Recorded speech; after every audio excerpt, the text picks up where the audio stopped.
Today on Dollar Box Dumpster Dive, we're going to talk about the Nuclear Man, Firestorm. Firestorm's really one of my favorite characters. I've always liked Firestorm. I kind of related to how he was half idiot, half professor.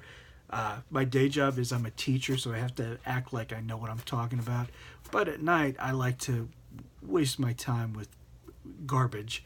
But good garbage. And that's what this series is all about. The best in garbage. The best dollar comics you can find in at dollar bins and cons, at places like Half Price Books or Second and Charles, all over the place. Wherever you can find cheap old comics, flea markets, whatever. And today we're going to talk about, like I said, Firestorm. And a particular run of Firestorm. John Ostrander's run on Firestorm, which lasted in 1987 in issue 58, I believe, all the way to 1990 in issue 100 when the book was canceled. But yeah, Firestorm had a 100-issue book at one point. Now he really can't keep he and she, whatever his pronouns are. They really can't keep a book. But back in the 80s, Firestorm was cool, and he was actually a very interesting character, and I think he's still an interesting character.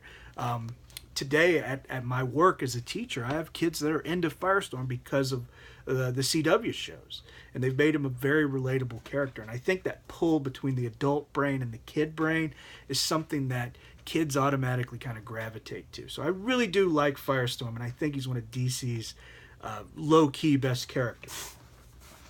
Now, what we're going to talk about today is a pretty big run. Now, this isn't all of it. I don't have all of it yet, but you can get all of it through dollar boxes, through mycomicshop.com. There's a lot of ways to get it.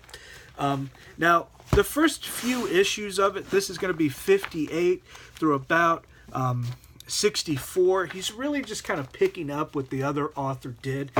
Good stuff, but just sort of basic, very well-made, late 80s DC superhero stuff. Late 80s DC, I think, it might even surpass really early 60s Marvel or 50s EC in terms of just quality stuff being made month after month. I mean, you had all the famous Superman, Batman stuff, the Wonder Woman Perez run, but even, lower tier books like Firestorm were just absolutely tremendous. And the run becomes something special with annual number 5, which is kind of brings this Cold War tension. It's apocalyptic. It has an H-bomb. It has where the Soviets try to create their own firestorm, and it's really kind of horrific. It ends with the supposed death of Firestorm, yet this mysterious Firestorm-like figure arising from a mushroom cloud. Really great visuals. I showed you the end of that story because that's sort of a cliffhanger to show you how good this is, and that picks up on 65. But annual number 5 is really when this run kicks in gear. And that goes on, and he kind of does some more Cold War stuff. Martin Stein dies. He doesn't, spoiler alert, he comes back to life. But he, the other half that joins with Ronnie Raymond is a Russian guy named Mikhail, and that's an interesting story that he does. And they go with that. There's this weird purple alien with a diamond that shows up. Things start to get a little odd. There's this evil Russian guy that kind of looks like sort of a superpowered Joseph Stalin that comes and menaces Firestorm.